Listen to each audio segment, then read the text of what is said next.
Assalamu alaikum class. This is the 12th lecture and this lecture is in the continuity of the previous one. In the previous lecture we had discussed the three canons of taxation, and now we are continue with the remaining canons of taxation. The one canon that had been given Adam Smith in his book Wealth of Nation, and the rest of the canines are from the different research other than the Adam Smith. So look at the canines. Canon of Economy say the Canon of Economy implies that expenses of collection of tax should not be excessive. As you all people know that the collection of the tax is also required a huge system or the huge responsibility. The specific and the particular department with the specified personnel having the empowerment are engaged in the responsibility of collecting the taxes, because the transparency and the role of corruption, as you people know, that are involved in these collection of the taxes. So इसका मतलब ये है कि आपके पास कोई ना कोई proper एक इदारा, लोग, पर्सनल्स काम कर रहे हैं जो कि इनकम टैक्स कलेक्ट करते हैं. सो उनको प्रॉपरली ट्रांसपेरेंट रखने के लिए, उनकी मॉनिटरिंग के लिए और उसकी उनको प्रॉपर ट्रेन करने के लिए, and every aspect you have to be need certain expenses. So कि नाइन ऑफ इकोनॉमी आपको ये बताता है कि कलेक्शन ऑफ टैक्स जो है उसको कलेक्ट करने के लिए भी you need a certain expenses. So that expenses should not be as much expenses कि जितना आपको रेवेन्यू जनरेट होना है वो जनरेट बहुत कम हो as compare to the cost of the collection of taxes. So they should be kept as little as possible. तो these expenses of the collection of the taxes must be as little as possible, so that आपका जो balance है between the revenue and expense वो disturb ना हो, and consistent with the administration efficiency. If the government appoint highly salaried staff and absorb major portion of yield, the tax will consider uneconomical. If we are taking the concept of cost benefit analysis in the mind, so अगर आपको वो concept आपने पढ़ा हुआ है cost benefit analysis का, तो जब भी आप अपनी कोई cost incur कर रहे होते हैं you have to be consider कि आपको future में उसका benefit क्या होगा. अगर आपने अपने टैक्स का सिस्टम को ऐसा रखा है कि उस टैक्स सिस्टम में, उसकी एडमिनिस्ट्रेशन में you have to be hired the highly salaried people और the personnel. So it's mean that आप जो भी वहाँ से रेवेन्यू जनरेट कर रहे हो, आपने वो उस एक्सपेंस को कंसीडर नहीं किया था जो कि आप उस पर्सनल को सैलरी की फॉर्म में, ट्रेनिंग की फॉर्म में एंड डिफरेंट एम्पावरमेंट की फॉर्म में, कमीशन की फॉर्म में जो आप एक्सपेंसेस कर रहे हो. So tax will also to recorded as uneconomical if it check the growth of capital or cause it to immigrate to other countries. और आपके पास टैक्स अनइकोनॉमिकल की सूरत में होगा अगर आप ये देखते हैं कि जो आपके पास कैपिटल ग्रो कर रहा है उसको आप क्या कर रहे हो, उसको आप उस कैपिटल को इन्वेस्ट कर रहे हो अदर कंट्रीज में, यानी कि आप अपने रिसोर्सेज को, अपने कैपिटल्स को किसी और कंट्री में ट्रांसफर्ड करते हैं, तो तब भी उस टैक्स से अवेड होने के लिए तो वो टैक्स जो है सिस्टम आपका अनइकोनॉमिकल होगा. दो सूरतें हैं कि अगर तो आपने अपने टैक्स सिस्टम को ऐसा रखा है कि टैक्स पेयर जो है वो अपने कैपिटल को ट्रांसफर करते हैं किसी और कंट्री में टैक्स से एवेड होने के लिए, एंड सेकेंडली अनइकोनॉमिकल इस सूरत में भी होगा कि उस टैक्स को कलेक्ट करने के लिए जो आपने डिपार्टमेंट, जो आपने लोग रखे हुए हैं उनके ऊपर आप बहुत ज़्यादा एक्सपेंस कर रहे हैं. सो कैनन ऑफ इकोनॉमी आपको ये बताता है कि you should keep in in mind कि आप जो अपना टैक्स कलेक्ट करेंगे वो आपका कॉस्ट बेनिफिट एनालिसिस के बाद आप उसको बिल्ट अप करेंगे, उसको डेवलप करेंगे.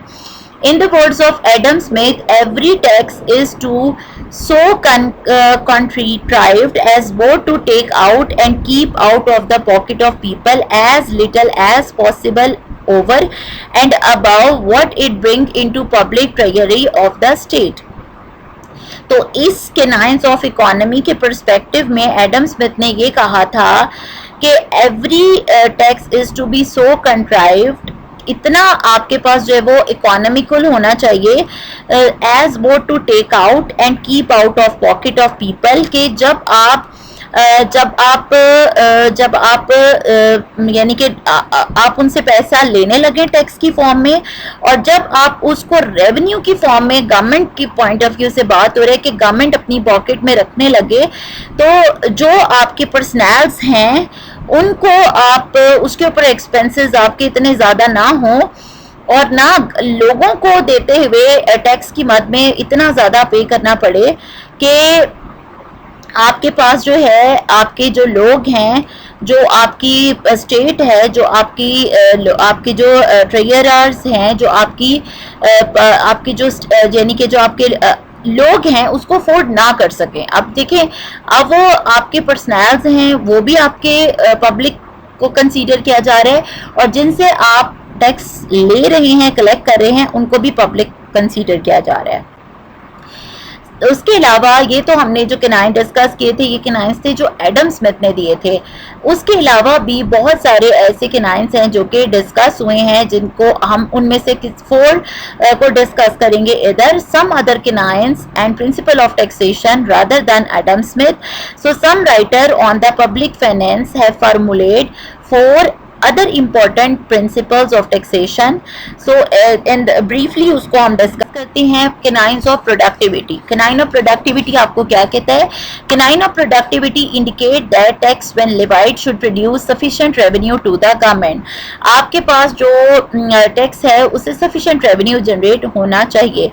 if you tax impose yield as a sufficient for state, then they should be preferred over the large number of small tax. अगर आपने किसी के ऊपर टैक्स इतना इम्पोज कर दिया किसी सर्टन ग्रुप ऑफ पीपल से जहाँ से आपको ज़्यादा रेवेन्यू जनरेट हुआ है, वो बेहतर है उस रेवेन्यू से जो कि आप थोड़ा थोड़ा इम्पोज कर रहे हैं लार्ज नंबर ऑफ पीपल पर. क्यों? क्योंकि उसमें कलेक्शन जो कॉस्ट ऑफ कलेक्शन है वो ज़्यादा होगी. So are expenses in the collection. Fine. Canine of elasticity. Canine of elasticity state that tax system should be fairly elastic so that if it at any time government is in need of more fund. ठीक है, elasticity का concept हमने canines of public expenditure में भी पढ़ा था कि आपके पास जो आपका टैक्स सिस्टम है वो फ्लेक्सिबल होना चाहिए कि जब आपके पास आपको ज़रूरत हो ज़्यादा फंड की, so you keep in mind कि आप जो है वो ज़्यादा टैक्स को रेट को इंक्रीज करके और फंडिंग इंक्रीज कर सकें. So it should increase it financial resources without incurring any additional cost of collection. लेकिन आपकी कॉस्ट ऑफ कलेक्शन इंक्रीज नहीं होनी चाहिए. Income tax, railway fares, postal rate etcetera are very good example of the elastic taxes. ये कुछ example हैं. So the government by raising these rate a little can easily meet it rising demand for revenue. तो इस किस्म के जितने भी आपके पास टैक्सेस है उनके रेट को आप अगर लिटिल बिट इंक्रीज करते हैं तो आपको एक फ्लेक्सिबिलिटी प्रोवाइड हो जाती है इन the collection of the revenue. Canine of simplicity say that tax system should be fairly simple, plain and intangibles to the taxpayers. If it is complicated and difficult to understand, then it will lead to oppression and corruption. अगर आपके पास complicated system होगा तो आपके पास corruption के chances ज़्यादा होंगे. It should be very simplified और आपके पास जो है वो taxpayer को पता होना चाहिए. जब देखें आपके पास फार्मूला डेरिवेशंस हैं वो आप इतनी कॉम्प्लिकेटेड हैं कि क्लेमेंट को समझ ही नहीं आ रहा और वो टेक्निकली लोग डील कर रहे हैं, तो लोग चार्टर अकाउंटेंट्स को हायर करके क्या करते हैं, करप्शन करते हैं. Canines of diversity say that system of taxation should include large number of tax which are uneconomical. ठीक है, कैनाइन ऑफ डाइवर्सिटी का मतलब यह है कि डिवर्सिफाई होना चाहिए। अगर सिस्टम ऑफ टैक्सेशन, अगर आपके पास बहुत ज़्यादा कैटेगरीज होंगी टैक्सेस की, तो आपके पास क्या होगा कि वो आपके पास प्रॉब्लमेटिक हो जाएगा। ठीक है, आप वो अपने जो है वो टैक्सेस को रखें जो कि इकोनॉमिकल हो आपके लिए। The government should collect revenue from its citizen by levying direct and indirect tax. Variety in taxation in desirable from the point of view of equity, yield and stability.